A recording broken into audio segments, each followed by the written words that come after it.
Welcome back to another episode of Dentistry's Growing with Grace podcast. Join Grace and her guest of the week as they discuss lessons learned in the industry and explore unique insights into ethical growth. Hello, friends, and welcome back to another episode of Dentistry's Growing with Grace. I'm very excited. I have Dr. Karen Tindall here with me today. Hi, Dr. Karen. Hi, thank you for having me. I'm really looking forward to our conversation today. Me too.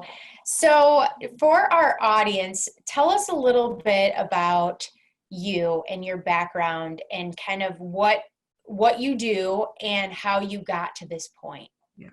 So as we said, my name's Karen Tindall and I am a professional life coach. The interesting bit that goes with this is I also am an orthodontist at the same time. Now, originally, you can tell from my accent, I'm going to confuse everybody.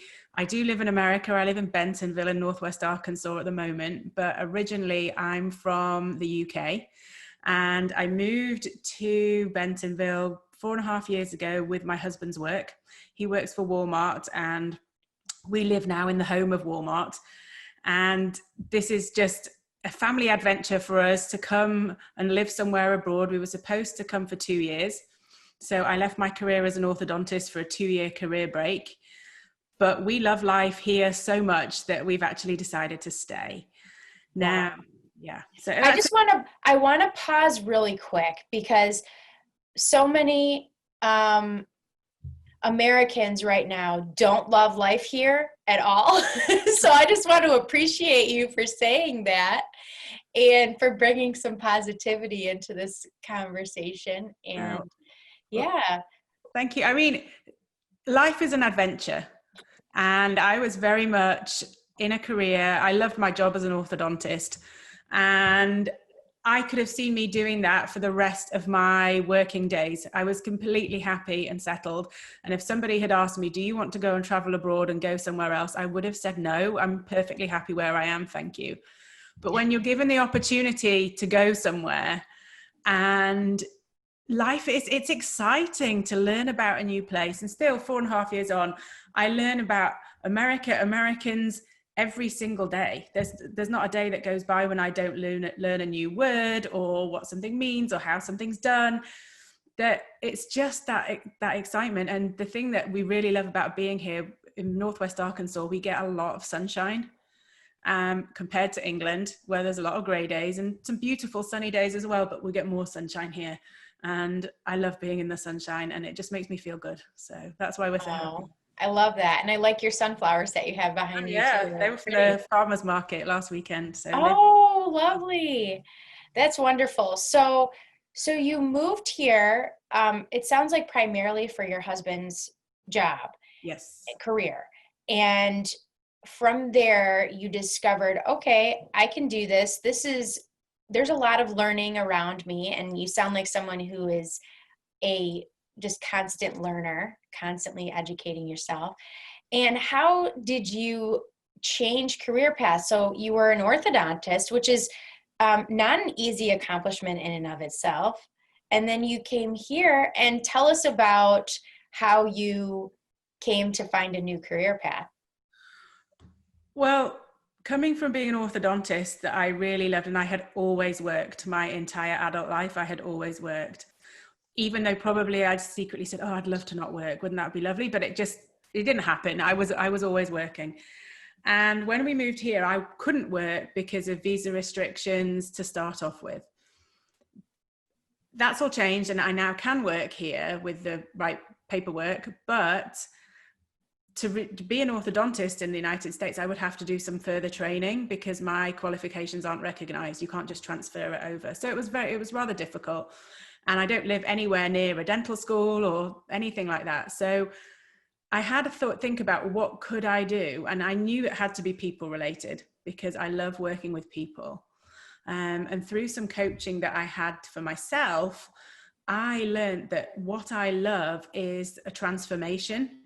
And whether that's taking a patient with a crooked set of teeth and turning them into a beautiful smile, and the patient goes from shy, hiding their teeth, they don't want to show their smile, to somebody you just see the difference in the person, that they're confident and happy now. that's a transformation that I love. But also now for me, it's the transformation of working with people busy. I work with dentists and physicians and dental professionals and other healthcare professionals who have super busy lives, that they now want some help in sort of, they want to be professionally successful, and that's really important to them, but they also want to personally thrive. So I help them to be able to do both. So learning that I liked transformations, I then trained to become a professional life coach. And I did a training which is called whole person coaching. So we look at the whole person. It's a holistic approach really to coaching. So I'm looking at the whole person and different aspects of their life that play into it. You can't be a great business woman or businessman if your family life is out of balance, or if health and fitness is out of balance. So it's looking at the overall picture for people. I also got my accreditation with the International Coaching Federation, which was really important to me. So that's the gold standard really of coaching certifications. And from there, I've set up this balancedoctor.com business, which is just super fun. I just love talking to people and helping people and chatting. And that transformation for me is helping people with that is the best.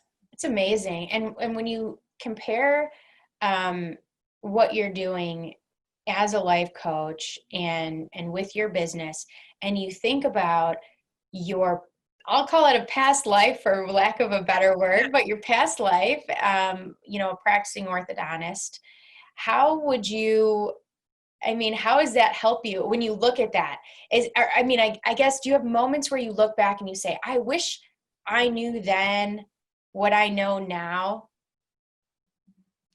Yeah, definitely I do. Because I think for me, one of my opportunities for great learning was when I actually stepped away from having to go to work, that I was able to see things from a completely different perspective. And I learned some valuable skills in that time. I wish somebody had taught me about meditation right at the beginning of my professional life. I think that would have been so huge, but I learned to meditate.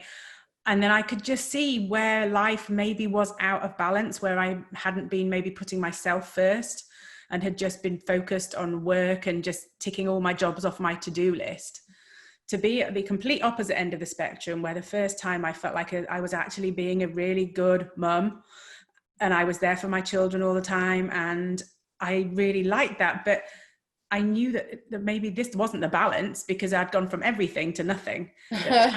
Something in the middle.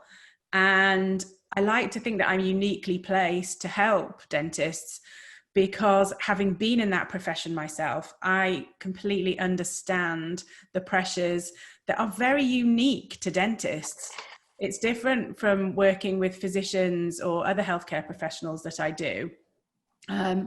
And before I started working with physicians and dentists, I would have just grouped everybody together. But dentists are very, very different in a great way. But the bottom line is that dentists, most of them are business owners. And there is a different pressure that sits on them because of that fact that they are actually running a business, or whether it's just the associate who is also making their own money from how much they're working as well. But it's the business side that I think really puts different unique pressures on dentists. And I understand that. Absolutely. I think dentistry promotes a certain level of perfectionism in people that's not actually healthy, in my opinion. So tell me a little bit about a typical client, and how can your business, Balanced Doctor, how can you help people and kind of define that typical client? What are some of the reasons that they come to you, and what are some of the most exciting transformations that you've been able to help?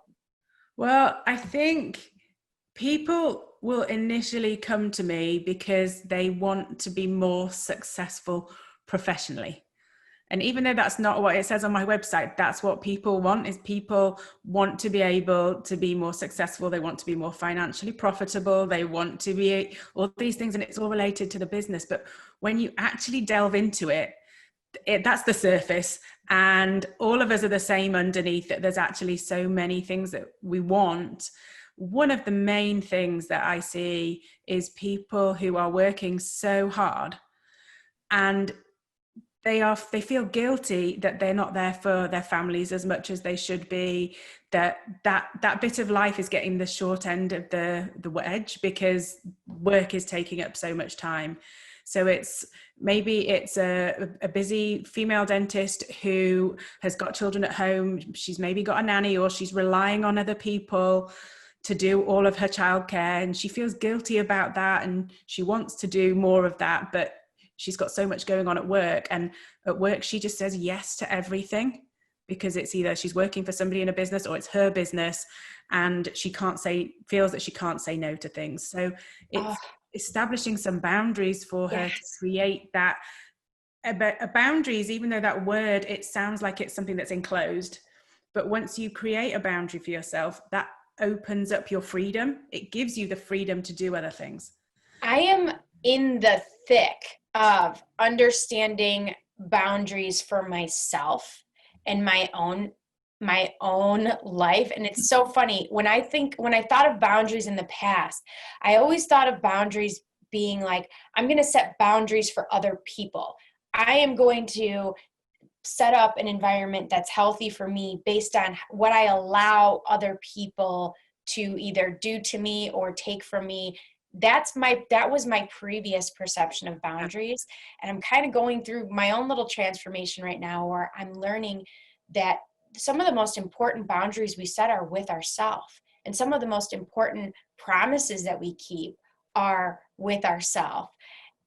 Like telling ourselves, I am going to be done with work at this time, and not allowing ourselves to get, sucked in, or what I feel like we do is some people with certain personality types tend to put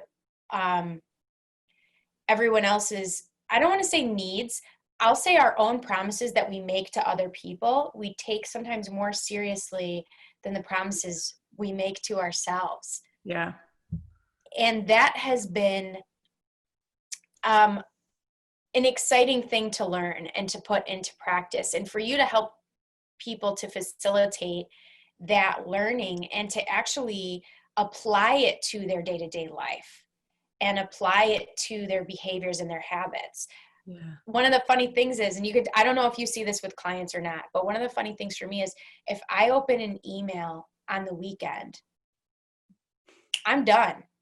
Like I will get sucked into work. I call it, I'll get sucked in. So sometimes a client will text me and be like, can you send me that thing? I'll be like, can you send me an email, please? And I will be happy to get to this during working hours. And they almost always respect it. And usually they have families and they're like, I totally get it. I totally get it.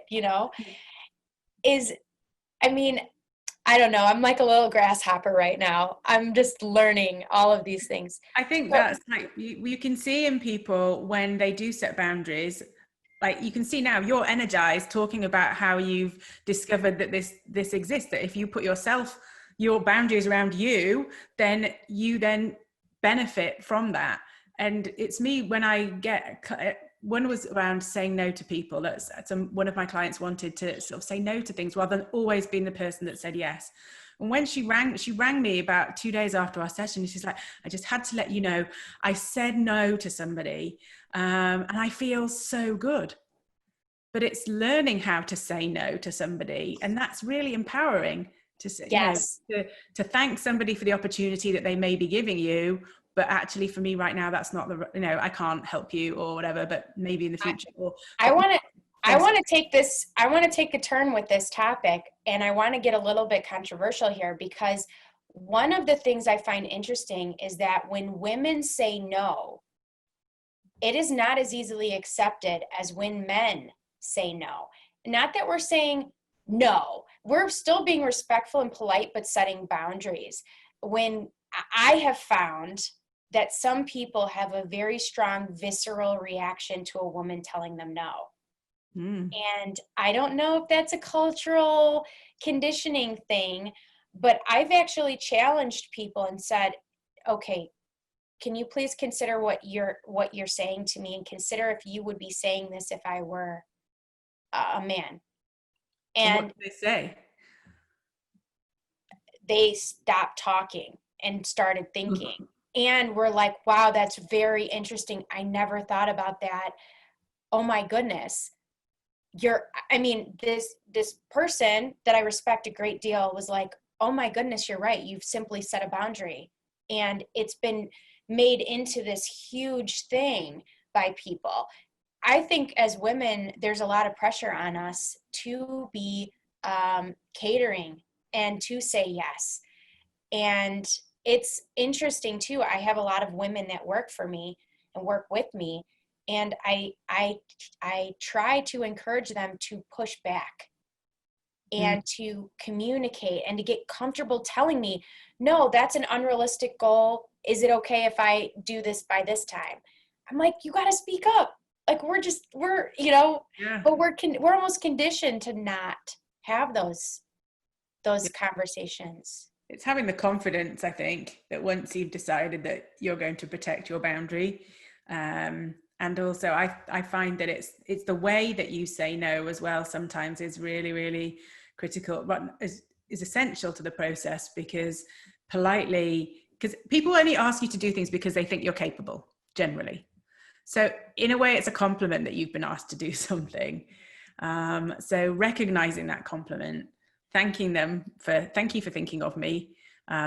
But at the moment I can't do this, or at the moment that's not aligned with my goals, or at the moment I can't say yes. But it's that acknowledgement. Yes, they wanted my help because they see me as capable, because we're capable, strong women or people, and then saying, thank you, I can't do that. It's tough too in social settings when you want to say yes to everything. You want to go to every party, you want to buy all these gifts, and sometimes you have to politely decline invitations for things. And it doesn't mean that you don't love or appreciate the people that have invited you or included you. And being able to turn things down is so important, especially we have in this dental community, we have so many meetings, events, invitations, groups, and you want to support everyone around you. But in order to support where you're going, what your mission is, what your calling is, you have to be selective with your time. Yeah. Because we've only got a finite amount of time, and you accept more and it's going to have an effect. Something is going to miss out. And sadly, for a lot of people, one of those things that misses out is sleep. That's the thing where they're going to find, oh, that's where I can find time that I'm not already busy, and they'll take from that. And as we all know, sleep is so important for us to be able to rest and really recuperate and re-energize for the day. I put sleep at number one.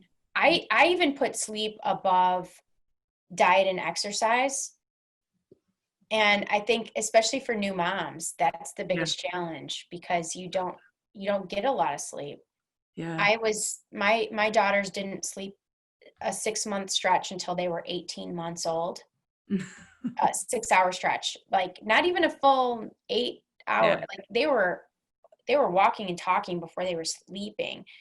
And at a certain point with my first daughter, being business owner, CEO, and right at a turning point in my career, I was so sleep deprived. And I hired a night nanny to come 2 nights a week, so that when I just couldn't peel myself out of the bed the third time that night, that I had assistance. And it was funny because I would still wake up and watch on the camera, first time mom, just obsessive, and I would watch this other person like changing my daughter and sneaking into my fridge and eating my food and all these weird things. But I survived it, had another one. And there's a lot of women out there that when they have their first child and they have a career, that they feel so deeply judged.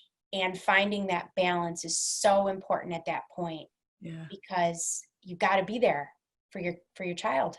And what you just shared then about getting the night nanny to help you out, that is a perfect example of putting yourself first by outsourcing something.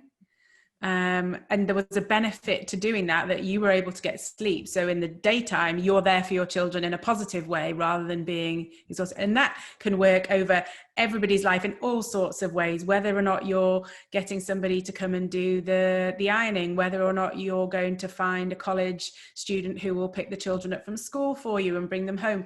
Finding ways that the jobs, maybe one, the jobs that you just physically can't get to because you're at work, they can help you with, or two, the jobs you really don't enjoy. If you don't enjoy, you and your house don't enjoy cutting the lawn, find somebody to come and cut the lawn for you, or give you that time back to then focus on something else that you would rather be doing. So that was a perfect example of outsourcing and for your own It benefit. was the hardest outsourcing I've ever done, because I had a family member say, well, you have a nanny during the day and you have a nanny at night. When do you see your kids? And part of, which is ridiculous. Yeah. I mean, really. But at the time, it was breaking. I was so sleep deprived and just doing my absolute best. Yeah. It's what you do, Dr. Karen, in my opinion, is you help people have the freedom to live the life that they don't even know is possible for them. Yeah. Talk to me on, how does this coaching work? So I'm very fortunate now that everybody is very familiar with this Zoom technology, because this is how I do probably 95% of my coaching is through Zoom. And I work with my clients one-on-one. We meet like this over Zoom. And we generally, probably to have a really good go at coaching, to get some really sustained results, I normally work with people for about 3 months, but there can be people that want to work for 6 months or longer. And then can be people that then just keep me there, just keeping on, like every now and then coming to see me. But also on the opposite end, if somebody says like, I just want a couple of sessions just to get my head straight and work out where my priorities are, or understand what my values are really important. So it's working like this one-on-one. And I also work with teams and dental teams and helping them sort of be more successful together by looking at everybody's values and how the practice works. And one statistic that is, I find it's just a huge number, is I think the turnover in a dental practice when you lose a member of staff and have to get another one in, it costs $80,000, the cost, like total cost for a new member of staff on your team, because that's all the time you've put in and the training and everything that they've had. That if I can sit down with somebody and actually work out what are their values when they're looking for a new member of their team, who do they want to get in, what's important to them, the sort of person they want. If you can save that, even once per year, but if you think in a practice, how many times a year do they lose somebody? And just for whatever reason, they move away or whatever, it doesn't have to be for a problem, but what are the values behind that? And if we can prevent that from happening, I can guarantee that that dentist or that practice owner is going to be a lot more happy that they've saved all that money and they've saved themselves the stress, the time, and the tension of having somebody new come in. So I always say, in my history of being a business owner in the last, 12 years, or actually 11 years, it's interesting because you think about what turnover costs, and I'm going to challenge that and say, I think keeping the wrong person costs even more. Keeping a person who's not a fit and working against what everyone else is working for is going to cost even more. And the biggest cost, it's not even financial, it's your happiness. yeah. It's the quality of your life and the quality of the life of the team, and really getting to a place where everybody's on board and everybody shares values is the best feeling, financial or not. It's funny, when we're driven by money, sometimes we lose sight of what's really important. Yeah. And our happiness and our joy and how we live our life and how we feel about how we live our life is so much more important than the financial side. But that's where so many people think their problem is. And so that's what they come to you thinking that's the problem. Yeah. But then we work on everything else. And it's so lovely to see when they actually realize, gosh, this is so much deeper than I thought it. I thought it was just about this one thing to do with work, but actually there's so much in here about me. And like you said, I completely agree with you that to be happy at work, we spend so much time in our dental clinics and practices every day. That's the majority of our time is spent there. So if we can get that group of people, you know, all working and to the same, you know, to the same, but we're all got the same values and sharing that, then for me to help you work out as a dentist what your values are, then I can already set you on the right track, because then you know that your people that you recruit to come with you share those values, that you're all working for the same goal, that you're all happy together. It's tough when you get someone in there that doesn't share your values. They're not going to tell you in their interview. No. And they're not going to wear it. Like, it's not going to be obvious. It's sometimes you need another person to help you reflect and dig a little bit deeper to unveil what needs to change within the business. And it's amazing that you're helping people do that. Do you have any resources that you can share with our viewers and listeners? Yes, so I've written a guide, and it's available to download from my website, which is balancedoctor.com. And I've compiled a booklet, really, a PDF of habits that happy, balanced doctors are doing. And this isn't something that I've just grasped from midair. This is from when I've worked with people. This is things that they have implemented into their daily life that now make them feel like they have a more balanced, happy life. So this is real life anecdotes from people as to what they have changed. And a lot of these things are super easy that you could read through this and then think, that's what I can have a go at doing, and I'll implement that. So awesome. So how do we get to that? So you'd go to balancedoctor.com. Okay. And there will be a button. It might pop up at you, or if not, you can find it at the bottom of the page if you go past that window, and it'll be there, and you just pop your email address in there. And I won't bombard you with emails and adverts and everything like that. You don't even want to get me, started on the spam topic. You don't even want to get me going on it. So I'm very respectful of people's inboxes, and you will receive that from me, and I won't pester you in any way. Wonderful. That resource is a really valuable thing, just real advice from real dentists and doctors. Awesome. Dr. Karen, thank you so much for being here today. It's been super fun. And to our listeners and members, join us over at Dentistry's Growing with Grace. Our group name is actually changing from Dental Marketing with Grace to Dentistry's Growing with Grace.